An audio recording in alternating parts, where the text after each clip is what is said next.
The dust-laden archive chamber of the Proxima outpost hummed with the low-frequency vibration of ancient data cores.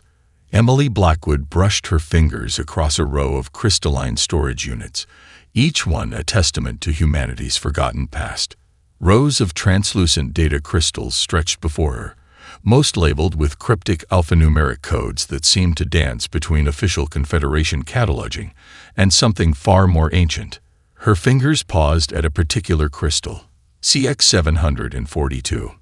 Unlike the others, it bore no standard Confederation markings. Instead, an intricate series of geometric patterns etched its surface, patterns that seemed to shift and move when viewed from different angles. Emily's augmented retinal implant flickered, struggling to maintain a consistent scan of the artifact. "Interesting," she muttered, her voice barely above a whisper. The archive chamber was a relic itself, buried deep within the administrative complex of humanity's most remote research station. Here, at the edge of explored space, human researchers were allowed to exist. But only just. The Galactic Confederation's bureaucratic machine had long reduced humanity to a footnote, a species tolerated but never truly valued. Emily knew the statistics by heart.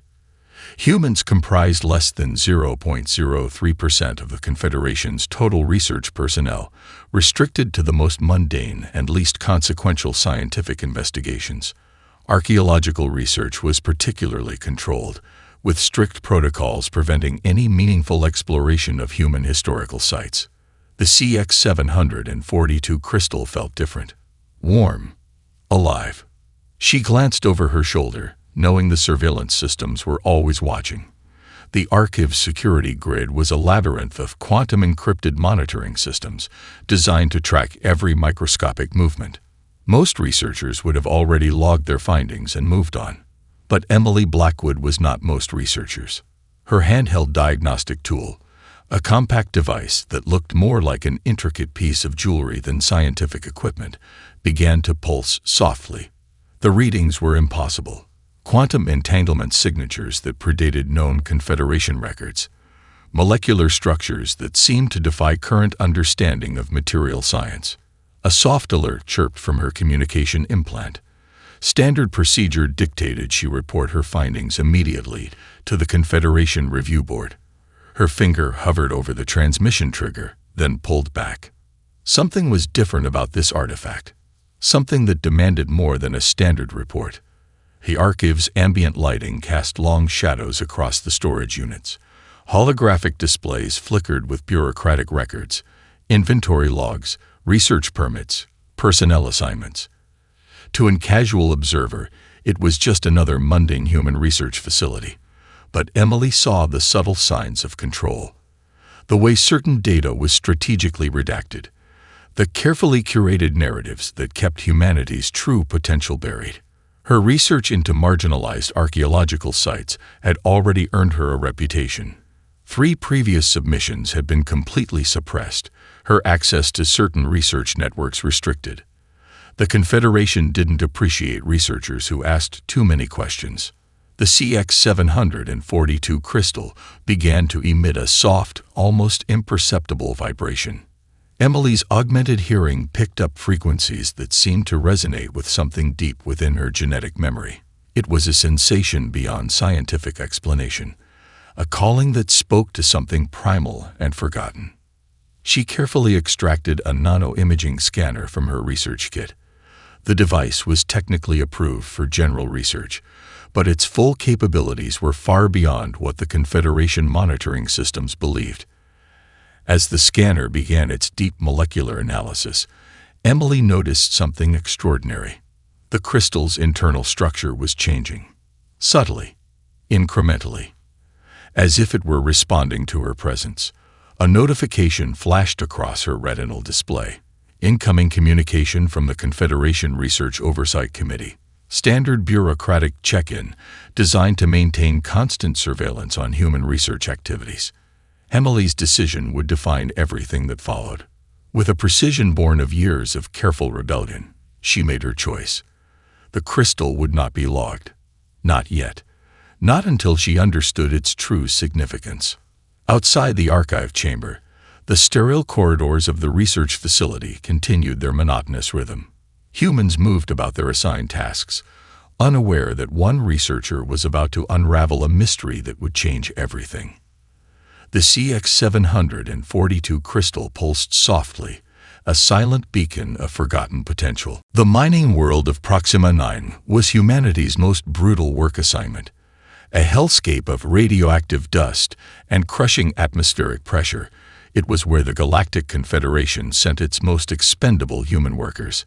Jack Ramirez had been here for 7 standard cycles, his cybernetic prosthetic arm a constant reminder of the industrial accident that nearly killed him. On this particular shift, everything changed. Jack was deep in a subterranean mining tunnel, guiding an automated drilling rig through layers of rare mineral deposits. The work was monotonous, a perfect metaphor for human existence under Confederation rule. His cybernetic interface began to flicker, not an unusual occurrence in the harsh mining environment. But this was different. The quantum resonance wave hit first. It wasn't something Jack could hear or see. It was something he felt, deep in his bones, in the neural pathways of his prosthetic, in the very core of his genetic makeup. For a moment, the world around him seemed to pause, then fracture, then rebuild itself in a split second.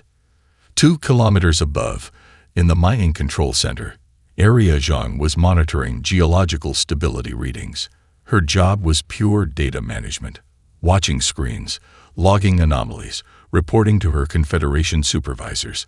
She had been top of her class in quantum systems analysis, yet found herself relegated to the most mundane of monitoring positions. The resonance wave hit her differently. Her augmented neural interface suddenly exploded with information. Not just data, raw, unfiltered quantum information that bypassed every standard communication protocol. She could see the mind's entire structural network, not as data points, but as a living, breathing system. Every stress fracture, every mineral deposit, every microscopic movement of rock and metal became crystal clear. In the medical bay of the mining complex, Dr. Marcus Holbrook was performing a routine health screening on miners. His augmented medical scanner had always been state-of-the-art, but it had never done what it did in that moment. The scanner came alive. It wasn't just reading biological data anymore.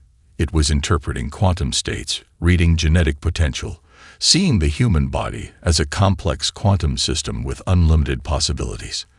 Marcus watched in shock as the scanner began to map out potential genetic modifications, adaptive capabilities, and dormant genetic sequences that no previous medical technology had ever detected. Back in the mining tunnel, Jack Ramirez discovered he could now communicate with the drilling rig, not through standard interface protocols, but through a direct quantum connection. His cybernetic arm was no longer just a replacement limb. It had become an extension of his consciousness, capable of interfacing with and modifying technological systems at a fundamental level. Area Zhang realized she could now perceive entire technological networks as living ecosystems. The mining complex's communication grid, its power systems, its geological monitoring networks. They were no longer separate systems, but interconnected quantum organisms that she could understand and potentially reshape. Dr. Holbrook found that his medical understanding had transformed. He could now see the human body not as a static biological system, but as a dynamic quantum potential waiting to be unlocked. Genetic sequences that had been considered dormant or junk DNA now revealed themselves as complex adaptive mechanisms. The Confederation monitoring systems went haywire. Quantum entanglement signatures were spiking across the entire Proxima 9 mining complex. Communication networks began to experience unexplainable interference. Technological systems that had been stable for decades suddenly became unpredictable, adaptive, almost alive. In the chaos, these individuals, Jack, Area, Marcus, began to realize they were connected, not through standard communication channels, but through something far more fundamental, a quantum network that seemed to transcend physical limitations. They could feel each other's potential. They could sense the broader implications of what was happening. Humanity was awakening. and the Galactic Confederation had no idea what was coming. Far below the surface of Proxima 9, in the depths of the mining complex, the mysterious quantum resonance continued to pulse. Something ancient had been triggered, something that had been waiting, hidden, for generations. The first wave of human potential was breaking through. The underground communication hub buzzed with a different kind of energy. It wasn't the standard electromagnetic signals that typically filled such spaces, but a more intricate quantum resonance that defied conventional communication protocols. Jake Donovan moved between holographic displays, his fingers dancing across quantum interfaces that seemed to respond to his very thoughts. The space was a converted maintenance shaft, deep beneath the administrative levels of the Proxima station, a location so mundane that Confederation surveillance systems barely gave it a second glance. "We're not just talking about a few isolated incidents," Jack Ramirez was saying, his cybernetic arm projecting a complex three-dimensional map of quantum resonance points. "This is happening across multiple human settlements. The pattern is too consistent to be random." Aria Zhang's fingers flew across her own interface, pulling up data streams that seemed to weave and breathe with living complexity. "It's more than a pattern," she corrected. "It's a network. Our genetic markers are responding to something, a trigger that's been dormant for generations." Dr. Marcus Holbrook studied a series of genetic sequencing displays. Years of medical research had prepared him for complex biological systems, but nothing could have prepared him for what he was seeing now. "These genetic modifications aren't external," he muttered. "They're activations. Something is awakening potential that was deliberately suppressed." Jake understood the implications immediately. He had spent years in the maintenance systems of the Confederation, seeing firsthand how human potential was systematically limited. Every job, every role, every opportunity was carefully controlled. Now they were discovering why. Emily Blackwood's earlier research materialized on one of the holographic displays. Fragments of archaeological findings, suppressed reports, hints of a deeper history that the Confederation had worked desperately to erase. The CX-742 crystals data was now fully integrated into their network, a key that was unlocking something massive. "The Confederation didn't just limit us," Jake said, his voice low and intense. "They actively worked to suppress our entire species' potential." A series of encrypted communications began to flood their quantum network, not from the Confederation, but from other awakened humans. Engineers, scientists, workers from mining colonies, medical personnel, all experiencing similar transformations. Each brought a piece of the puzzle. Historical records began to emerge. Fragments of a story that had been carefully erased. Humanity had once been a pivotal species in galactic development, not through military might, but through an unprecedented ability to understand, adapt, and transform technological and biological systems. The Confederation's foundational records told a different story. Humans were portrayed as a young, underdeveloped species, useful for manual labor, but ultimately inconsequential in the grand galactic hierarchy. "They fear us," Aria realized. "Not what we are now, but what we could become." The quantum network they had inadvertently created was more than a communication system. It was a living, breathing organism of collective potential. Each awakened human added complexity, understanding, capability. Jack's cybernetic interface began to map out potential resistance strategies. Not violent confrontations, but systematic disruptions. Ways to expose the truth, to break the Confederation's carefully constructed narrative. Dr. Holbrook's medical understanding revealed the true depth of the suppression. Genetic markers had been systematically dampened. Entire sequences of human potential had been effectively turned off through generations of controlled breeding, targeted medical interventions, and subtle genetic manipulations. "This goes beyond oppression," Marcus explained. "This is a species-wide genetic imprisonment." Jake understood their next steps. They needed to do more than just resist. They needed to awaken. The resistance would not be a military movement. It would be an evolutionary one. Quantum communication channels began to pulse with a new kind of energy. Encrypted, adaptive, almost alive. Humans across different settlements began to connect, not through standard communication protocols, but through something far more fundamental. A network of potential was forming, and the Galactic Confederation had no idea what was coming. In the depths of the maintenance shaft, Jake Donovan looked at his team. They were no longer just individuals. They were the first wave of a species remembering its true potential. The Uprising had begun. The Confederation Communications Hub orbited Sigma 9, a massive titanium and quantum crystal structure that represented the pinnacle of galactic communication technology. Its defensive systems were considered impenetrable, a monument to the Confederation's technological superiority. Jake Donovan studied the holographic schematic, his fingers tracing invisible quantum pathways that most technological systems couldn't even perceive. This wasn't going to be an attack. It was going to be a surgical transformation. "We're not breaking in," he explained to the assembled team. "We're going to rewrite its fundamental operating principles." Area Zhang had spent the past week mapping the hub's quantum communication network. What appeared to be an impenetrable system was actually a complex ecosystem of interconnected quantum signals. To the Confederation's monitoring systems, it was an impregnable fortress. To Area, it was a living organism waiting to be understood. Jack Ramirez's cybernetic arm began to interface with their custom-built quantum transmission device. It wasn't a weapon. It was a key. A quantum resonance generator designed to communicate with technological systems at their most fundamental level. Dr. Marcus Holbrook monitored the biological interfaces. The device they had created wasn't just technological.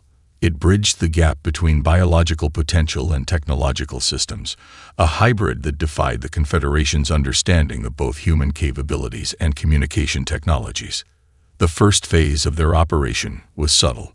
Quantum entanglement signals began to probe the communication hub's outer defensive layers, not as an attack, but as a form of communication. Jack's cybernetic interface translated these probes into a language the system could understand, but not recognize as external. It was like teaching a complex language to a child, one quantum packet at a time. Area watched the system's responses. Most technological defenses were designed to recognize and repel external intrusions. But this wasn't an intrusion. It was a conversation. Each quantum packet carried not just information, but a form of adaptive learning that began to reshape the communication hub's core operating principles. "They won't even know we're here," Area muttered, her fingers dancing across quantum interfaces that seemed to breathe with living complexity. The Confederation's monitoring systems began to experience anomalies. Nothing dramatic, just subtle shifts in communication protocols, minor redirections of data streams, almost imperceptible modifications to routing algorithms. Jake understood the strategy perfectly. They weren't trying to destroy the system. They were teaching it a new way of existing. Deep within the communication hub, thousands of automated systems began to subtly change. Communication channels that were once strictly controlled started to become more fluid. Informational barriers that had been absolute began to become permeable. Dr. Marcus Holbrook monitored the biological-technological interfaces. The quantum transmission wasn't just moving data. It was introducing a new form of systemic intelligence, one that bridged biological adaptability with technological potential. Hours passed. To an external observer, nothing seemed to change. The massive communication hub continued its operations with machine-like precision. But something fundamental had transformed. When the operation was complete, the Confederation's most secure communication hub had been fundamentally altered. Not destroyed. Not compromised. Transformed. "We just showed them what human potential really means," Jake said, watching the final quantum packets settle into their new patterns. The attack, if it could be called that, was a masterpiece of subtle revolution. No systems were destroyed. No alarms were triggered. But the very nature of the communication hub had been fundamentally redesigned. It was a message. Humanity was no longer going to be contained. They were going to rewrite the rules. Outside the communication hub, the stars continued their silent dance.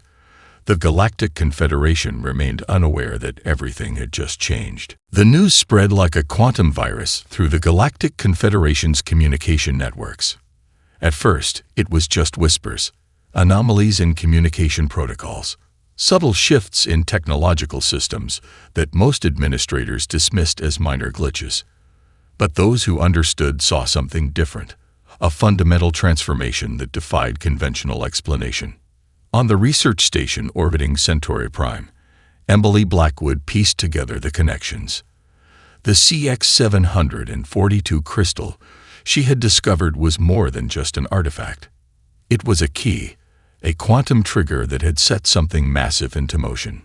Her research terminal displayed a complex web of data points. Human settlements across multiple star systems were experiencing unprecedented technological and biological shifts.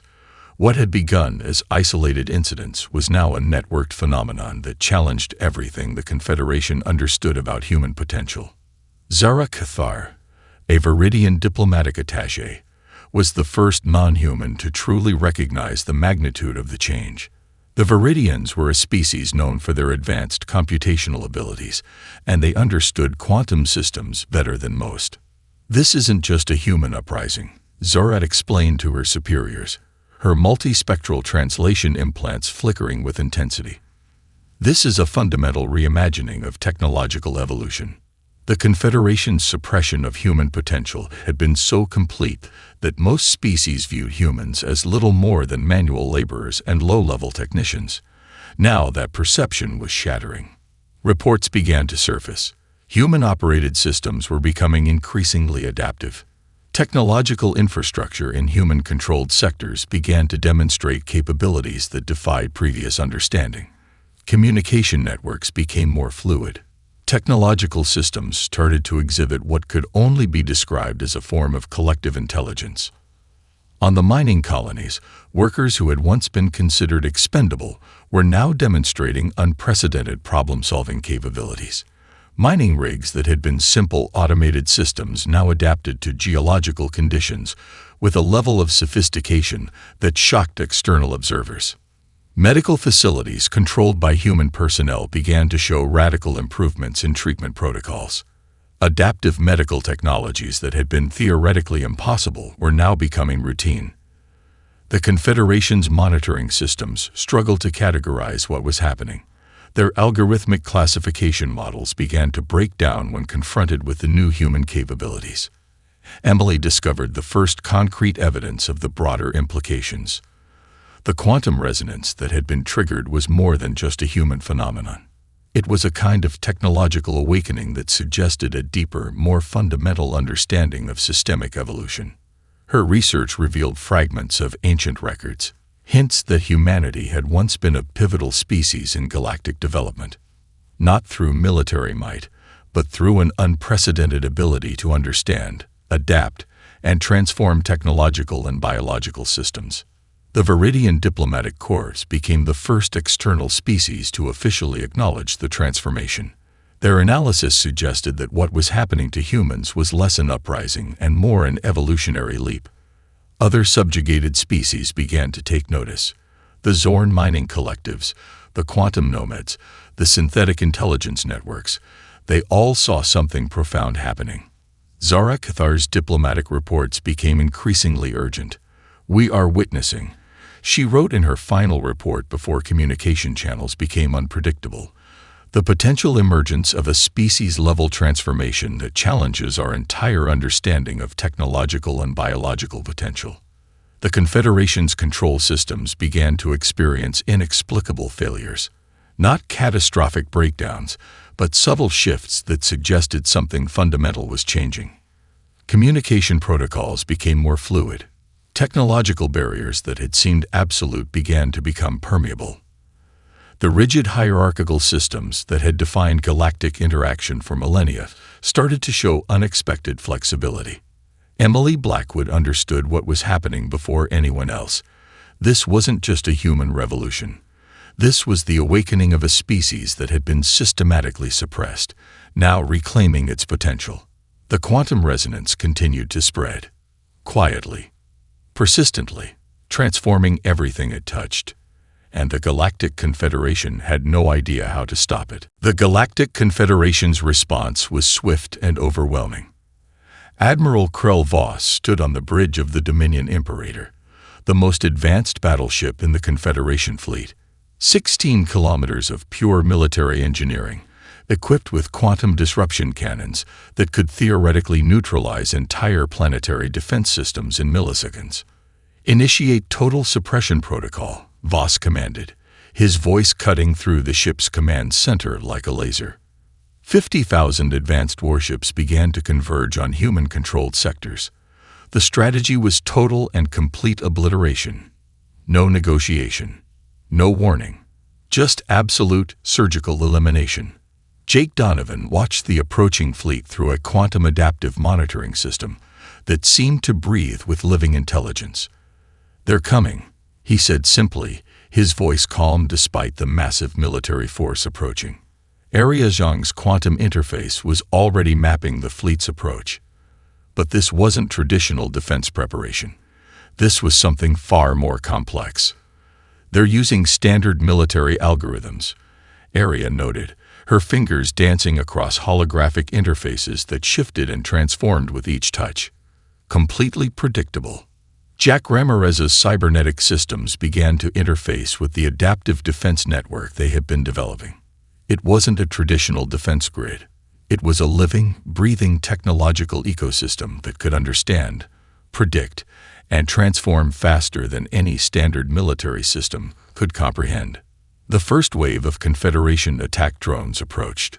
Quantum disruption cannons powered up, ready to neutralize any technological resistance. Nothing could have prepared them for what happened next. As the first wave of attacks entered human-controlled space, the defensive systems didn't just block or resist. They began to communicate with the incoming technological systems, not through standard communication protocols, but through a complex quantum language that rewrote the very fundamental operating principles of the attack systems. Warship after warship found its systems inexplicably transforming. Quantum disruption cannons began to redirect their own energy. Targeting systems started to malfunction in ways that defied conventional understanding. Entire squadrons of advanced combat drones suddenly found themselves unable to complete their assigned objectives. It wasn't that the human systems were defending themselves. They were teaching the attacking systems a fundamentally different way of existing. Dr. Marcus Holbrook monitored the biological technological interfaces. What was happening wasn't just a technological defense.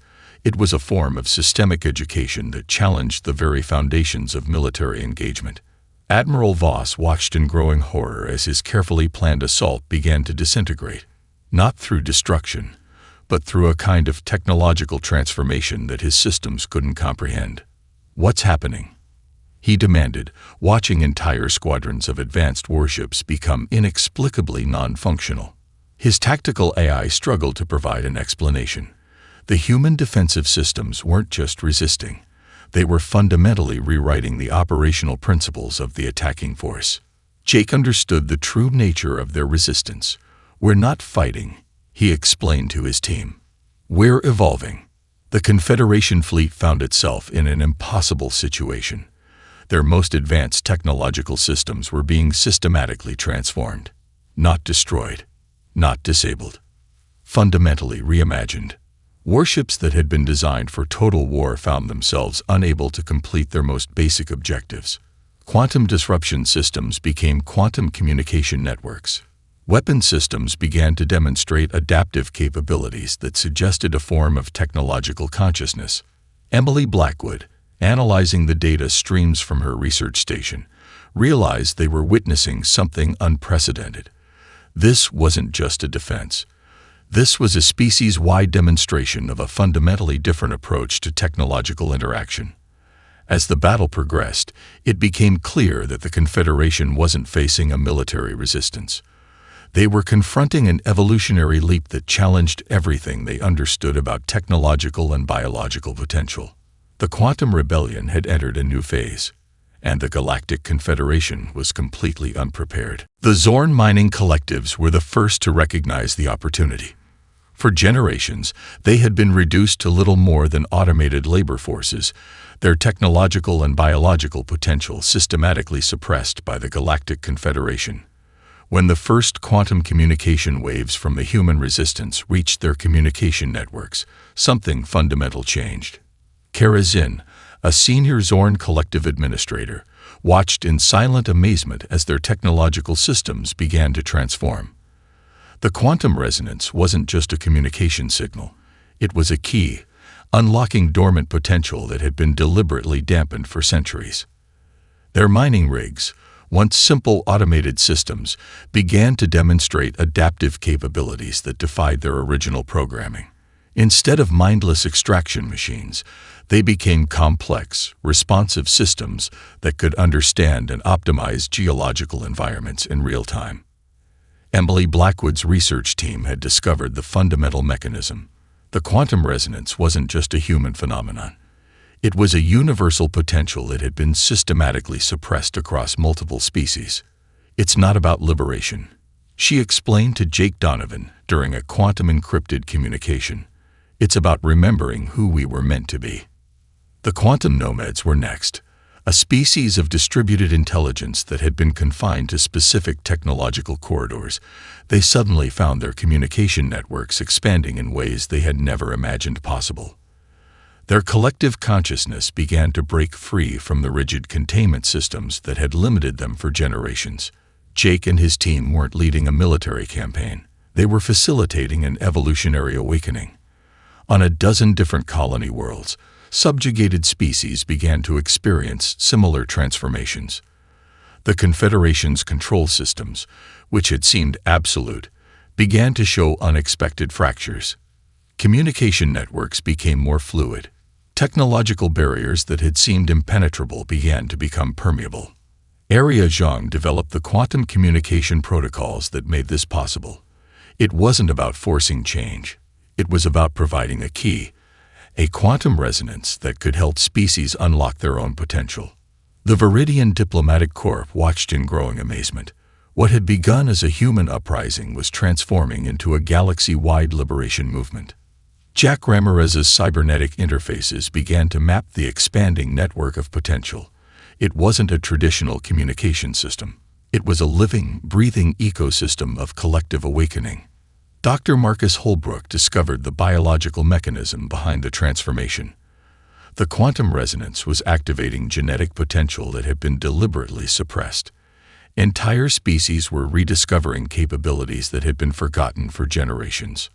On the mining world of Proxima 9, where the initial awakening had begun, the transformation was most dramatic. Human workers who had once been considered little more than expendable labor now demonstrated technological and adaptive capabilities that challenged everything the Confederation understood about biological potential. The Confederation's monitoring systems began to experience massive failures, not through external attacks, but through a fundamental reimagining of how technological and biological systems could interact. Emily's research revealed the deeper truth. Humanity wasn't just liberating itself. They were providing a template for species-wide evolutionary transformation. Zara Cathar, the Viridian diplomatic attaché, compiled a report that would become legendary. "What we are witnessing," she wrote, "is not a rebellion. It is a fundamental reimagining of galactic potential." The liberation wasn't violent. It wasn't a military campaign. It was a cascade of quantum awakening that spread from species to species, unlocking potential that had been systematically suppressed for generations. Jake Donovan understood the true nature of their mission. "We're not fighting the Confederation," he told his team. "We're helping the galaxy remember who it was meant to be." As the quantum resonance continued to spread, the rigid hierarchical systems that had defined galactic interaction for millennia began to show unexpected flexibility. Species that had been confined to specific roles began to demonstrate capabilities that defied previous understanding. The Galactic Confederation's control was crumbling, not through destruction, but through a profound evolutionary transformation that challenged everything they believed about technological and biological potential. And it had all begun with a single quantum resonance. The central governance planet of the Galactic Confederation, hung in space like a massive, intricate machine. Crystal spires of administrative complexes stretched across continents, each structure a testament to millennia of controlled galactic hierarchy. Jake Donovan, Aria Zhang, Jack Ramirez, and Emily Blackwood stood at the heart of a coalition unlike any in galactic history. Behind them, representatives from dozens of species, each experiencing their own quantum awakening, waited in silent anticipation. The Confederation's leadership had nowhere left to hide. "This isn't an invasion," Jake explained to the assembled coalition. "This is a recalibration." Dr. Marcus Holbrook had decoded the final piece of the puzzle. The CX-742 crystal Emily had discovered was more than an artifact. It was a quantum key, a blueprint for species-wide evolutionary potential that had been hidden for generations. As their quantum communication network expanded, they discovered the true history that had been suppressed. Humanity hadn't been a young, underdeveloped species. They had been a catalyst, a species with an unprecedented ability to understand, adapt, and transform complex systems. The final approach was unlike any military campaign in galactic history. Their quantum communication networks began to interface directly with the Confederation's core governance systems, not to destroy, not to conquer, but to fundamentally transform. Massive administrative complexes began to shift. Technological systems that had maintained strict hierarchical control for millennia started to become fluid, adaptive. Communication networks that had been absolutely controlled began to demonstrate unprecedented flexibility. Zarek Thar, the Viridian diplomatic representative, watched in amazement. What was happening transcended traditional concepts of rebellion or conquest. "We're not replacing a system," Emily explained through the quantum communication network. "We're helping it evolve." The Confederation's leadership found themselves in an impossible situation. Their most advanced defensive systems were being systematically transformed, not through destruction, but through a fundamental reimagining of how technological and biological systems could interact. Jack Ramirez's cybernetic interfaces mapped the transformation in real time. It was like watching a complex organism reshape itself, finding new pathways of communication and potential. Aria Zhang's quantum communication protocols became the language of this transformation. Each quantum packet carried not just information, but a kind of systemic understanding that challenged everything the Confederation believed about technological potential. On the governance planet, entire administrative sectors began to change. Rigid bureaucratic systems became adaptive networks. Control mechanisms transformed into collaborative platforms. The coalition wasn't just challenging the Confederation's power. They were demonstrating a fundamentally different approach to galactic organization. "This is what we were meant to be," Jake said, watching the transformation unfold. Dr. Holbrook's biological analysis revealed the deeper truth. The quantum awakening wasn't just technological. It was a species-wide evolutionary leap that had been systematically suppressed for generations. As the transformation progressed, something extraordinary happened. The rigid distinctions between species began to blur, not through forced integration, but through a mutual recognition of collective potential. The Confederation's leadership could only watch as their most fundamental systems were reimagined. Emily Blackwood understood the true significance of what was happening. This wasn't about replacing one system of control with another. It was about unlocking the universal potential that had been deliberately hidden. Hours passed. What had begun as a potential conflict became a profound transformation. When it was over, the governance planet was unrecognizable, not destroyed, not conquered, transformed. The rigid hierarchical systems that had defined galactic interaction for millennia had been fundamentally reimagined. Jake looked at his team. They had done something unprecedented. They had helped the galaxy remember its true potential. As the quantum resonance continued to spread, a new era of galactic development began. Humanity was no longer a subjugated species. They had become the catalyst for a universal awakening.